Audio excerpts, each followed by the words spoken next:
Morning, everyone. My name is Maha Mourad. I'm one of the MIS Bariatric Fellows at University of Nebraska Medical Center. Thank you to the SAGES Committee for inviting me to speak today. I'll be speaking with you all today about the association of DCI number with postoperative comorbidities and 30-day outcomes in the setting of inguinal hernia repair. Oops. This one? Okay. The authors of this study, we have no disclosures relevant to this presentation.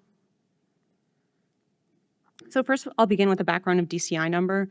DCI number, it is a score between 0 to 100, and it's a measure of socioeconomic distress of a community.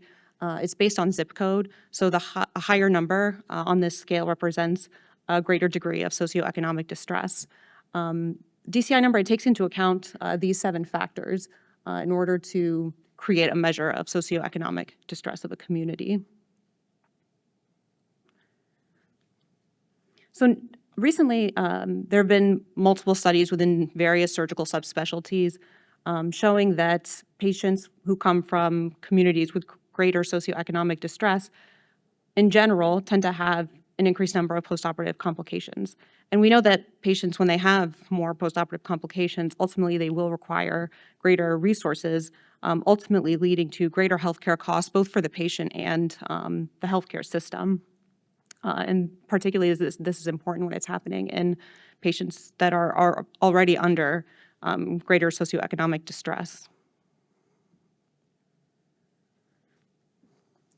So our study, as I mentioned, within various surgical subspecialties, they've looked at DCI number and postoperative outcomes, including within bariatric surgery, colorectal surgery, orthopedics, and cardiothoracic surgery.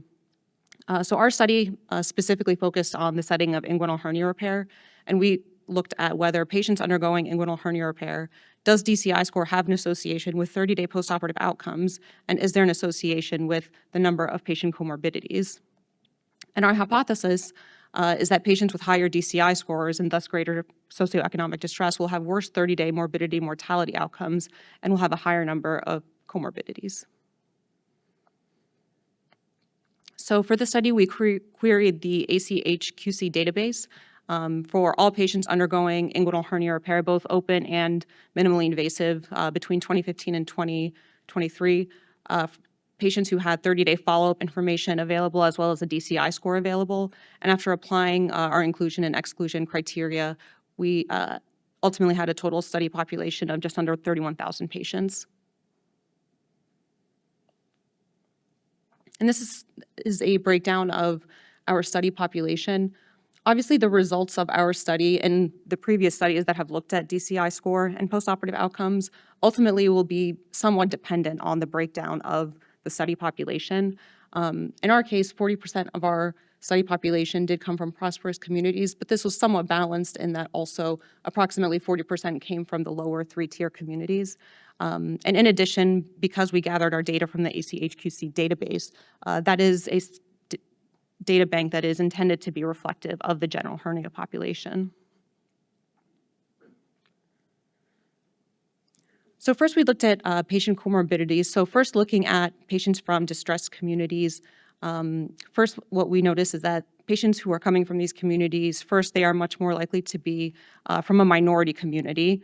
Looking at insurance type, they were much more likely to have Medicaid, whereas looking at patients who are coming from prosperous and comfortable communities, you can see they were much more likely to have private insurance.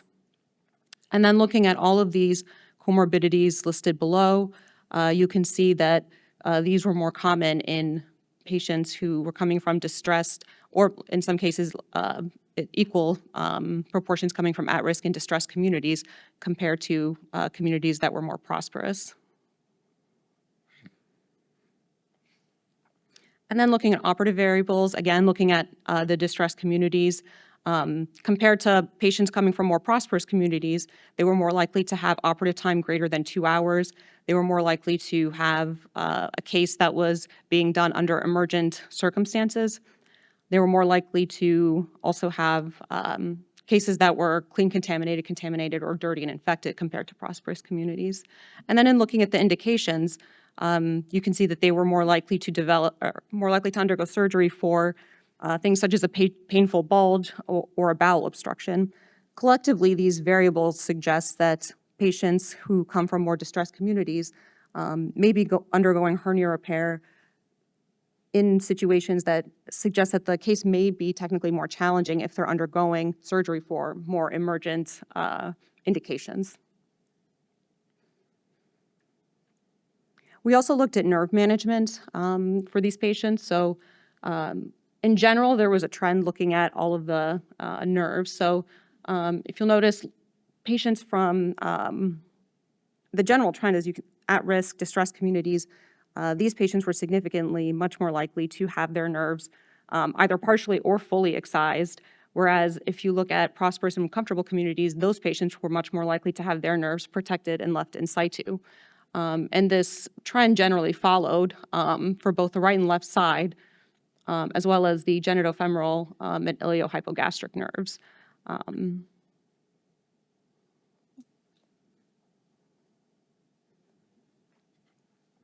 So in summary, for some of these operative variables, patients from more distressed communities compared to patients from more prosperous communities, more likely to undergo an emergency operation, more likely to have an OR time greater than 2 hours, to undergo surgery for more emergent indications, and more likely to have their nerves excised. Now, the sequela of having their nerves excised, this is still a controversial topic. Does that result in increased chronic pain? There are some conflicting studies, as there are some surgeons who will routinely divide these nerves. So it's important to note that as well. And then looking at 30-day outcomes, we can see that patients from distressed communities are more likely to have postoperative complications overall. Patients from distressed communities compared to prosperous are more likely to be readmitted. And you can see these numbers are quite high for patients for at-risk communities as well. More likely to be readmitted for a wound complication, more likely to undergo reoperation, more likely to have SSIs, SSO, and SSOPIs.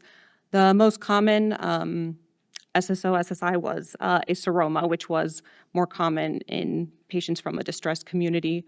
The one postoperative surgical site occurrence that we did note that was more common in prosperous communities was a hematoma.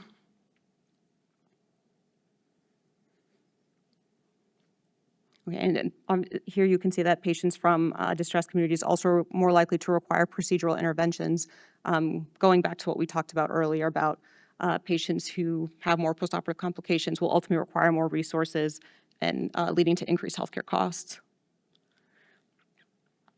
And again, just to review, so patients from more distressed communities more likely to develop SSOs and require procedures for those SSOs, readmission and reoperation. Patients in more prosperous communities more likely to have a hematoma. And then finally, just looking at some of the, this is a multivariable regression for SSO, SSI, and you can see there's a large gap between at-risk and distressed communities. They were over 80% more likely to have SSO, SSI compared to patients from prosperous communities. And then the comorbidities that were had the highest impact on developing SSO, SSI were diabetes and COPD. And this is actually in line with literature in the setting of other hernia repairs in terms of which comorbidities lead to greater postoperative complications. Diabetes and COPD tend to be outliers. And so again, a summary, patients from at-risk and distressed DCIs, much higher odds of developing SSO, SSI, and patients who underwent an emergency operation, very high, 143% more likely to develop an SSO, SSI. And as we saw earlier, it's the patients from communities with higher DCI scores that tend to be undergoing these emergent operations. So in summary, socioeconomic well-being, it's an important consideration in the preoperative risk stratification, and we believe it should be accounted for in surgical risk models. Patients from distressed communities may present with pathology or cases that are innately more challenging, possibly being the underlying reason for some of these differences that we found. And actively identifying patients with socioeconomic distress preoperatively may provide an opportunity for us to anticipate postoperative challenges and potentially improve outcomes.